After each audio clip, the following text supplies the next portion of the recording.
Let's talk about how grooming is just a conspiracy theory. We've been right all along. There's been no grooming conspiracies throughout history. I mean, we heard before, for example, that there were grooming gangs in Rochdale, Rotherham, Telford, which all turned out to be real, of course. Unfortunately, very little justice has been seen. We heard that the priests in the Catholic and Anglican churches were abusing children and nuns, which also turned out to be true, and has seemingly irreparably damaged the reputations of those institutions for at least a generation. We heard that Jimmy Savile and Jeffrey Epstein and other paedophiles, or the ones that Ghislaine Maxwell was trafficking them to. Oh, that was absolutely no one. You're right. We're a cabal, which turned out to be operating on literal islands and within the BBC, sometimes in plain sight or in mortuaries. But now, our lying eyes have finally deceived us, because Wikipedia is here to tell us that nobody, absolutely nobody, in the LGBTQ plus Element of P Jumanji community is grooming a single child. Thank you for setting us straight. We've been fact-checked. For a sincere and insightful voice on this topic, actually, you can go over to lotuseaters.com and watch this free interview with the wonderful and compelling Ritchie Herron, a man who I am very glad to have known, who went through the gender transition surgery, which he calls, of course, cosmetic mutilation, and you can listen to his story because he tells it far better than I can. And he actually elaborates on how lots of very vulnerable people who were raised in less than supportive homes seek validation online. Sometimes they send compromising materials which allow them to get blackmailed by older men who are also gynophiles, and they exploit that subordinate position to convince them to become a beautiful girl, to become trans because you look so lovely. I missed that one. That sounds really interesting. I'm going to go and watch that one. It is free for everyone to watch. Is it quite harrowing? Yes. I do have to... I do... Trigger warning. We don't actually issue any trigger warnings on this channel, but there is an explicit language and content warning for this one. Some people tried to watch it in the office yesterday, got about 20 minutes in and just got too sad. But they did finish it, and it is very meaningful, so I cannot oversell it enough. Unfortunately, unlike Ritchie, Wikipedia don't want to tell the truth. So there's a new Wikipedia article called The LGBT Grooming Conspiracy Theory. Since the early 2020s, conservatives and members of the far right, woo, mostly in the United States, have falsely accused LGBT people, as well as their allies and progressives in general, of systematically using LGBT positive education and campaigns for LGBT rights as a method of child grooming. Yeah, to be fair, it's not the LGB bit, is it? I mean... Well, there was the gay men's choir in San Francisco who sang "We're coming for your children." Okay, yeah, a bit of that, but yeah, it's mostly back-ended the concern on this one. Poor choice of words. Yes. It seems that some people are using their sexuality as a Trojan horse, and rather than advancing the cause of born this way, just be tolerant, let me do whatever is in the privacy of my own bedroom, all of those tired and repeated platitudes, to, instead of liking men and women, they like kids. And so they want to normalise that, just like their allies and progressive leftists did in the 1970s when a bunch of French intellectuals signed a letter saying we need to abolish the age of consent. Lovely stuff. Didn't happen. Just misinformation, I'm sure. These accusations and conspiracy theories are characterised by experts as baseless, homophobic and transphobic, and examples of moral panic. Experts. They cite Vox in here, by the way, as an expert. Yeah. The term groomer is derived from the practice of child grooming, but conservatives are using it to imply that the LGBTQ community, their allies and liberals, are more generally paedophiles or paedophile enablers, as described by Vox research has shown that LGBT people do not molest children at a higher rate than non-LGBT people.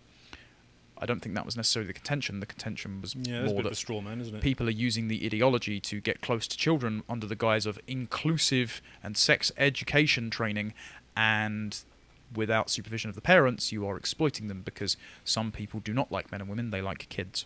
The term OK Groomer originated in 2020 as a play on the OK Boomer meme. In the United Kingdom, the conspiracy theory began to be popularised within the gender-critical movement around 2020.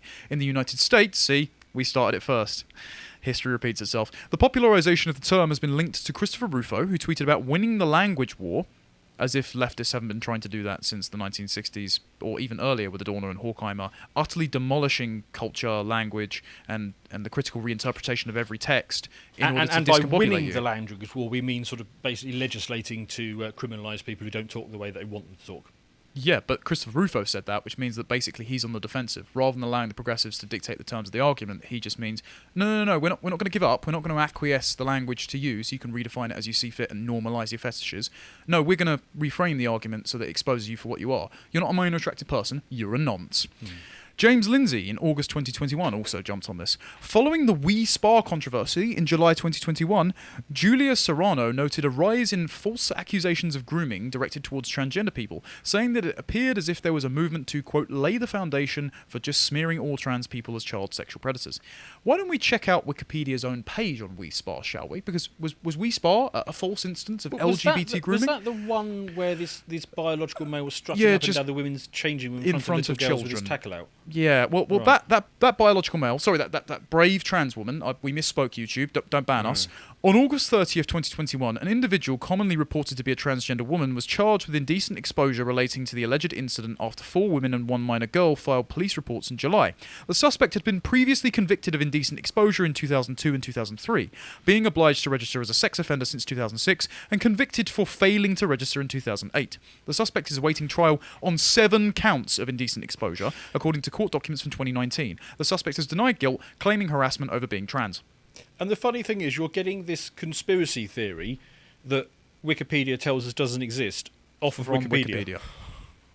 Hence why I pulled out that source. It reminds me of there's a Family Guy bit, because there always is for everything, of where there's an obvious, stunning and brave woman sitting at the end of the bar watching pornography on their phone, and the barman goes, you can't do that here, and he goes, it's okay, I'm trans, and he goes, oh, never mind, carry on. Back to Wikipedia, shall we? The original article. The conspiracy theory then moved into the American conservative mainstream with a number of high-profile cases of its use in spring 2022, including its use by members of the Republican Party. On February 24th, the right-wing Heritage Foundation issued a tweet stating that the Florida Don't Say Gay bill protects young children from sexual grooming. Again, notice the dishonest framing here. Don't trust Wikipedia for anything. It was not named the Don't Say Gay bill. It was named the Parental Rights in Education bill, something that only a groomer would object to, as Ron DeSantis already said, because the bill actually doesn't stop gay people talking about anything. There's nowhere in that bill does it stop says it. don't say gay, yeah. It just stops you talking about sex and sex ed from kindergartners to 3rd grade. Now that is a remarkably lenient cut-off. 3rd grade, still What way age too is young. 3rd grade? Is that like 16 or something? No, that's 1st, 2nd, 3rd grade. That's like 8, isn't it? Oh, okay. Max. Right. So Way too early So again. basically, the map of the United States is now Florida. You can't groom kids until they're 8. And the rest is just carte blanche. Yep. Okay. The rest is literally Weimar Germany. Brilliant. In April 2022, Marjorie Taylor Greene referred to the Democratic Party as the party of killing babies, grooming and transitioning children, and pro-pedophile politics. Have to disavow. Disney has been the focus of several other uses of the conspiracy, because lots of their employees at the parks and the executives keep being found out to be actual paedophiles and stings. But Yeah, I a bit suppose suspect, it's aren't they? just a conspiracy. All those convictions, just a conspiracy theory. All those people that want to work really close to kids in costumes, just a conspiracy theory. Jim Banks and 19 other members of the Republican Study Committee published a letter to Disney accusing the corporation of, quote, purposefully influencing small children with political and sexual agenda. You mean the same Disney who did a streamed Zoom call hosted by a woman who has 2 transgender children, with a woman who is a lead in content who boasted about her, quote, not-so-secret gay agenda, where she was, quote, adding queerness everywhere I could and nobody stopped me. And she had 2 transgender children. The Disney executive had 2 transgender children. The woman who then started speaking, also an executive, was the one who said she has a not-so-secret gay agenda. Okay, since like trans people are supposed to be some tiny percentage, the chances of having 2 transgender children is, I don't know. I kind of want to work out what the number is, but it's going to be Infinitesimally small? Yeah. Isn't she just so lucky to have liberated their authentic selves from such a young age? I'm sure there's going to be no health She complications. really hit the resulting lottery from there that. by happening to have children that who precisely met her political wishes. And who won't have any children of their own.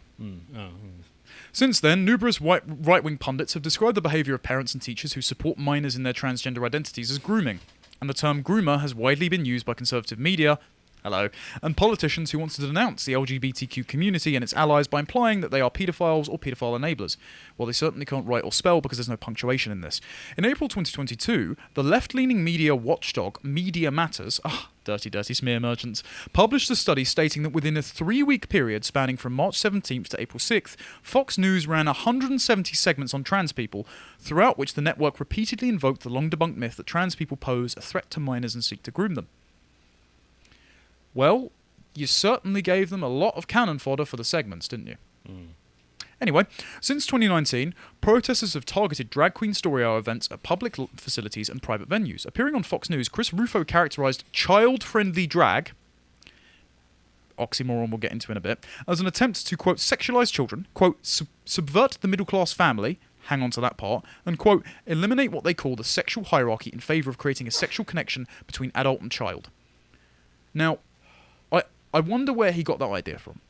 Could it possibly be the best-selling author of The Hips on the Drag Queen Go Swish Swish Switch, which is mandatory reading in some New York schools, and the creator of Drag Queen Story Hour, Little Miss Hot Mess, who wrote this paper here in an education journal, by the way. If we go on to that, Drag Pedagogy, the playful practice of queer imagination in early childhood. I've read this out on the podcast before, but I haven't subjected you, a father, to it, Dan. Would you like to be sickened by exactly how family-friendly these drag events are? Not really. So, in discussing the work of Drag Queen Story Hour within our social circles, we have occasionally encountered critiques that Drag Queen Story Hour is sanitising the risque nature of drag in order to make it, quote, family-friendly.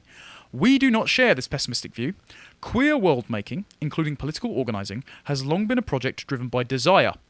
It is, in fact, enacted through art forms like fashion, theatre and drag. We believe Drag Queen Story Hour offers an invitation towards deeper public engagement with queer cultural production, particularly for young children and their families. It may be that Drag Queen Story Hour is family-friendly in the sense that it is accessible and inviting to families with children, but it is less than a sanitising force than it is a preparatory introduction to alternative modes of kinship. So Drag Queen Story Hour is a way to prepare you to move away from your family into queer ways of living, based on desire. They really very nearly said the quiet part out loud. I mean, they're sort of being... I mean, you can it's between the lines. They did. Yeah. No, they do. Here, Drag Queen Story Hour is family-friendly in the sense of a family as an old school queer code to identify and connect with other queers on the street. Right. Literally the quiet part out loud. We're going to take you away from your family into this adoptive family. This drag time story, it is so goddamn weird. I mean, I know you're getting into the details, but I just got to just pull back and say the whole thing is so screwed up. There was one I wanted to cover actually on Libs of TikTok's page, which we can't show because there is a man walking around with an exposed buttocks, bare breasts in a box, simulating sodomy with another man on stage in front of children, and we actually can't show the video. We can't properly report on it. It's on Twitter. Go and look at it in your own time. I bet Chinese TV showed it, because if I was Chinese state media, I would be broadcasting every one of those and say, look what's going on in the West. Yeah, you can't own a house because you spoke about the Uyghurs, but at least you don't live in Florida. In addition to teaching the public, drag performers have well-established ways of learning from each other and their audiences. Many performers study their craft in an adoptive drag family, wherein drag mothers, or fathers, sisters and aunties, guide their children in anything from how to glue down one's eyebrows to delivering a flawless lip sync. So we want you to experience new ways of kinship with your adoptive drag family. And from the earlier part, there was actually a part where they said, we want to bring new ways of queer ways of knowing and queer ways of being into early childhood education. And so it ends with this last quotation, we're reading books while we read each other's looks, and we're leaving a trail of glitter in the carpet that won't ever come out. That's a threat. How is that not irreversibly shaping a child's mind? That is the head of Drag Queen Story Hour, ladies and gentlemen. If you haven't heard that before, you're welcome to clip that and share that around. Link is in the description on our website. Anyway, let's check the cope in the comments for this article, shall we? Because we've established it's definitely not happening. There's nothing untoward going on here. So, they talk about potentially moving the title of the page because they realise it doesn't look very good to dismiss obvious evidence as a conspiracy theory. The moderator who retained the title, despite challenges, is Isabel Bellato, who has, if you scroll down, John, you might be able to see, oh, there it is, yeah, the pride flag is right next to Isabel's name, obviously signalling ideological fealty. Most of the disputes in this seem to be related to the title of the page. This is what one of the comments says. We should settle this through a discussion on which title to use. There are 5 options. Keep the current title. Change it to LGBT grooming rhetoric, LGBT grooming allegations, LGBT grooming moral panic, or another title. Very not inclusive of them to include the Q plus there. I'm sure that needs updating probably tomorrow when they invent another pronoun. I think rhetoric is the best descriptor for this. Says, I am really good at checkers. And then another person responds to that, because they're fighting back and forth. Rhetoric can encompass honest claims and arguments made in mistaken good faith. That is not what this is, and there is no genuine controversy about that, says Daniel Regal. So they've kept the title because it's an obvious smear against their opponents that midwits can pull up and just say, see, source cited, you're a conspiracy theorist. It is genuinely amazing to me that we live in the type of modern world where these people, instead of doing something productive, get to spend all day arguing about this stuff. It's very productive because it enforces the ideological hegemon, because people that don't realise that Wikipedia is just crowdsourced ideologues inputting their preferred articles in and calling it truth will cite this. Like, there are actual academics now, many of whom aren't that credible, I know, but turn around and say, don't cite Wikipedia in your university essays. So, I mean, sometimes when I'm doing my brokenomics stuff, I think to myself, am I worried too much? My general contention that Western economies are going to collapse in from the weight of the rot that they've ingested over the years. And then I look at this and I just think, how the hell are we still standing? This is the Wile E. Coyote analogy I did in my recent video. Yeah. Who do you think pushed us over that cliff? These people, who have no investment in the future, by the way, and who are just utterly narcissistic. Speaking of who these people are, here's one person who upheld the name. This is one user who was pretty dominant in the thread. Praxidicay, and just scroll down. It's just a list of people who they claim to have been unjustly killed by police violence. And if you just go to the bottom, John, of that, making racist mad on Wikipedia since 2016. 2016. I wonder if that was the Trump election, right, when everyone lost their mind. Brilliant. Thanks very much. Back to the comments section, the actual cesspit it is. It discusses gays against groomers, which is quite inconvenient for them because these are gay people who acknowledge the problem and say, I like men and women, but I don't like kids. Yeah. One of their founders was recently on Timcast, actually. It is She's mostly very well the T spoken. bit, isn't it? Yeah. It's a TQ+. I suppose I can't say that again because I nearly got arrested last time, but then when folks like Gail Rubin want to, quote, normalise boy love, and that is the foundational text for queer theory, that's thinking sex, by the way, bit suspicious. There's at least one group which promotes the groomer panic, but whose members claim to be gay themselves, says one user. That should be worth noting as well, especially since this group was kicked off PayPal and responded by accusing the platform of something called woke homophobia. No, concern trolls are not a new phenomenon on the far right, and Wikipedia should not give undue clout to them, says another person. So we're not going to address our principled opposition. Instead, we're just going to call you concern trolls and go away. They're far right radicals, right? How far right are these people? Well, they've adopted the conservative pride flag, if we go to the next one. Reject modernity, embrace tradition. And on the left is the trans Dad's Army arrow pride flag of intersex. Do you know what the black and brown stripes are, by the way? Just a quick question. Go on. They're for AIDS and black and brown bodies. That's the sort of thing I'd put in for a joke. There's a new one as well that has a big red umbrella in the middle and it looks like a puckered anus. And it's for sex workers. Because they want to make whores a marginalised identity that you can't critique. But we actually have got to the hilarious point that Callum said, it must be nearly 2 years ago now, that we have the conservative pride flag, which is the traditional one of just the rainbow. We're actually being given slop and expected to support this. But I don't want to speak badly of gays against groomers. I'm sure they're nice people, but they're hardly far right. Ooh. Nobody in their right mind agrees with this. And that's why they've omitted them practically from the article, because they realise their narrative falls apart if they actually acknowledge their existence. Right, let's go back to it then. Seriously, they put AIDS in the pride flag. Yeah. Yeah. So the last of the comments I wanted to address was, it says, it's an anti-Semitic conspiracy theory. Now, it says, are there any reliable sources covering the blatantly anti-Semitic undertones? Are there even undertones at this point of this conspiracy theory? Nobody mentioned the Jews. How fascinating. Now, this page then received protection, which locked it from edits by critics, unless you've been already ordained on the right side. So, I just thought we'd go to evidence, since this has come out, that it definitely isn't happening, but it is also a good thing, of course. So we have here from the Post-Millennial, Penn State professor tells straight students to watch gay or lesbian porn.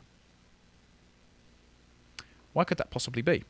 Penn State professor Sam Richards aired the challenge to students during a lecture for his entry-level sociology class in December, and was of course met with silence in response.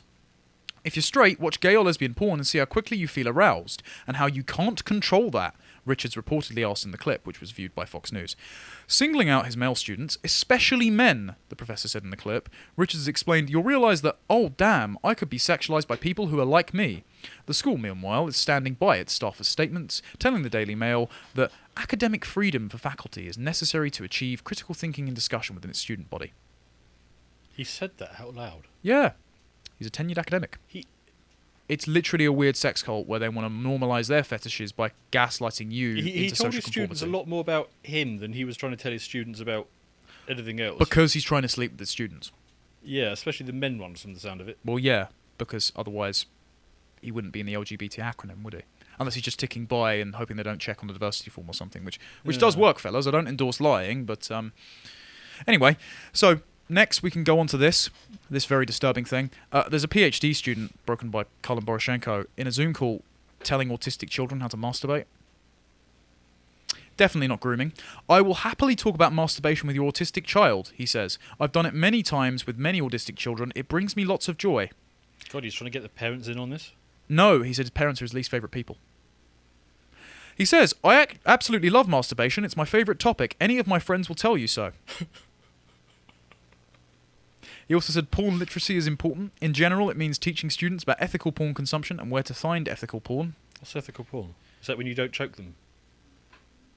That's the boring kind, isn't it? Self-diagnosis is super valid autism experience, he also said.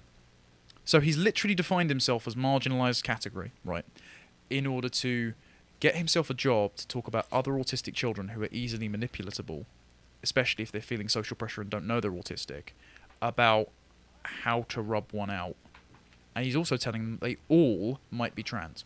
All of them. We have a clip here. John, Oh dear. brace yourself for this creature's voice. Okay, this is my favorite statistic of all time ever, which is that 70% of autistics are LGBTQ plus, with 50% of that population being trans. 70% and 50% both round up to 100. Awesome, that's a huge number. What does that mean? This means that all autistic individuals need to be talked to and informed about queer and trans identities and how those folks have sex. This also means that if you are teaching sex ed to your autistic students, you need to be comfortable and competent in the subject of queer and trans issues, which a lot of people are not. Jesus Christ. I mean, if low testosterone was a sine wave, it would be his voice. Well, I think they are trans, so they may be a trans man. Obviously, very high testosterone, we won't question at YouTube. Now, look, we try and present these segments fairly impartially, occasionally with a bit of joke. And then listening back to that, it's just infuriating. Yeah, what a mess. Oh, yeah, all children who are autistic and easily manipulatable and feel at odds with the world and don't really understand their identity, and many girls particularly who feel alienated from their body as it's changing, they may be between 50 and 70% trans. So we all have to tell them this could be a possibility. And while we're telling them how to pleasure themselves in our presence, you could be fitting into this marginalised category which just so happens to push you down the route of making yourself into my fetish doll. Millstones immediately. So what's the result of this? Now, we're not going to homogenise here. This is still a burgeoning report, so we don't know the breakdown by sexuality. But the result is, by overlooking what you call a conspiracy theory, we get instances like this. We go to the last link, please, John. Hundreds of Chicago teachers raped, sexually assaulted, and groomed students in 2022. So, according to a report released by Chicago Public Schools' Office of the Inspector General, the 2021 to 2022 school year saw 772 investigations into teachers for allegedly raping, sexually assaulting, or grooming students. Now, whether straight or gay, it is abhorrent. They're all paedophiles, obviously. But do not run interference for an ideology which allows groomers to gain proximity to children without parent supervision, who think parents are their least favourite people, who just really want to talk about sex with kids. If you do not have adequate safeguarding concerns, and you dismiss this as a conspiracy theory, you are going to result in many children's lives being irreparably damaged. And so there are two camps here, right? This is what I'm going to finish on. Two camps. There are people who will cite this Wikipedia entry because they want to protect who they think are the LGBTQ community from undue criticism, right? That is what that's going to produce if you just genuflect to ideologues who are controlling the narrative. And then there are people who are using this acronym as a Trojan horse to get proximity to kids. I will not be gaslit by your attempts to pretend it isn't happening. It's not difficult. Stop trying to have sex with children. I want to slip one more thing in there. Please do. And that is, I saw some really interesting stats after the pandemic, which was basically a number of kids reporting as trans, and it was a line going up like that. Ritchie Herron told me it's an 8,000% increase in referrals. And the only time that line went down was during lockdown, when teachers did not have access to kids, and then it started going the other way. It has gone up after lockdown because of access to things like TikTok. as Libsub TikTok has exposed, there are plenty of teachers with an interest in your children. And I would just like to raise the concern that the Biden administration's education head said that parents are not the primary stakeholders in their children's education. Oh, Jesus. Let's make sure that these monsters aren't instead. If you appreciated that segment from the podcast of the Lotus Eaters, you can go to lotuseaters.com to get access to all the premium content we have on the site, such as the premium hangouts we do, this most recent one on I Have No Mouth and I Must Scream. If you'd like to find out what else we're putting out, you can follow us on Getter at lotuseaters_com on Getter. Thank you and goodbye.